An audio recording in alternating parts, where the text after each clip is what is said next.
We're going to make Pioneer Sponge Candy, another great morale booster, a different type of survival candy. It won't keep long-term like hardtack, but it does have some ingredients that keep long-term that you can stockpile now. It's possible, and I may try this, if you make this and then once it's all done, you crumble it and you dehydrate it, you can use it as a little finger food or a sprinkled topping for something else, like perhaps your parched corn. We're going to take 1 cup of dark Karo syrup and pour it in my medium-sized pot. Just like pouring molasses or honey, it takes a while. You have to be patient. But if you're in a disaster scenario, even working together in the kitchen can provide some type of normalcy and let the kids help keep their mind focused. You got grandma maybe bugging in with you, or an adult that might have a physical limitation. They can't go work in the garden or be on perimeter patrol or anything else like that. This will give them a way to contribute to the household, just like peeling potatoes or any other chore that's, of course, more mundane. This chore is a nice special treat. I've gotten most of it. I put in a little extra just because I knew it would take so long to drip out, and I really don't have that kind of patience. I think I'll leave it propped right here and let a little bit more drip in. And next goes in the brown sugar. You can use stevia also. It's a cup of brown sugar. And we grow our own stevia, so I may be using that in the future when I make this. When you use stevia instead of brown sugar, even powdered sugar, typical white granulated sugar, you always have to adjust down at least by half. Stevia is 100 to 300 times sweeter than regular sugar, so it does not take much. And growing your own stevia is a great way to have sugar around for sweet treats, as morale boosters during long-term disaster, and of course for barter.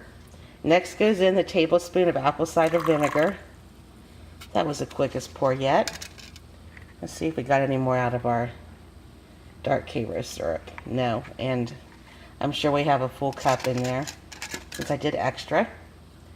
So now all the ingredients are in the bowl. We're going to stir it when we first turn it on medium heat to melt it all together and prevent scorching. But once we get it stirred together and it's liquefying, we're not going to stir anymore. We'll just give little jiggles to the handles on the pot. That is a much better way to do it. You're just not going to have what you are working with, and lots of times you do this with different types of candy recipes. It could crack, it cannot gel correctly, so you really don't want to stir once you get to the boiling point. And ideally we need to be 300 degrees for it to get thick enough to harden. And if you don't have a candy thermometer, if you make candy a long time, you can pretty well tell what it looks like when it's liquefied and starting to harden. This will definitely have a honey color when it's ready to go. But if you need to test it, you can take your spoon and get a tiny bit out of your pot and drop it into a cup of cold water. And if it cracks pretty quickly when you put it in the cold water, you know you hit the 300 degree threshold and it's done. Worst case scenario, if you take it out and it's not at 300 degrees as it should have been when it came to a boil, you'll get something that's a little bit mushy.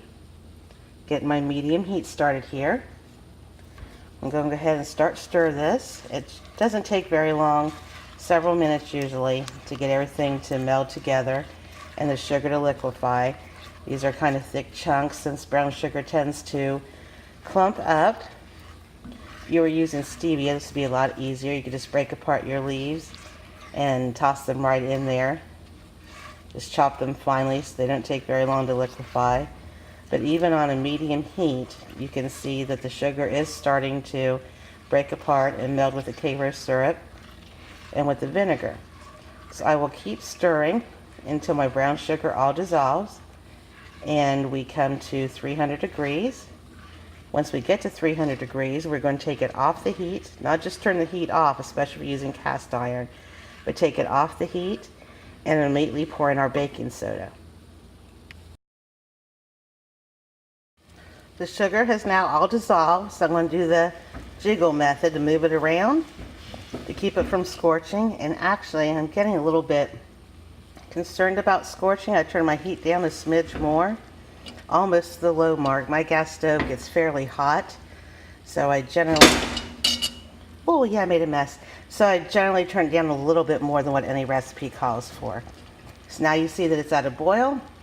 I'm definitely at the 300-degree mark. I did the candy thermometer, which then I promptly dropped. So we're at a boil, and I'm going to go ahead and turn it off because I know I've hit 300 degrees. I'm going to turn it off the heat, and then most importantly, I'm going to remove it from the heat because the pot, of course, will retain the heat, but even sitting over the hot burner is going to give it a little bit more heat than what you want and can scorch it even though the heat's turned off. So now we're going to stir in the baking soda. Actually, it usually causes more foaming than that, but you're safe to stir again. And you just stir the baking soda around until it's completely dissolved. It's going to change the color, and it's also going to thicken up your sponge candy.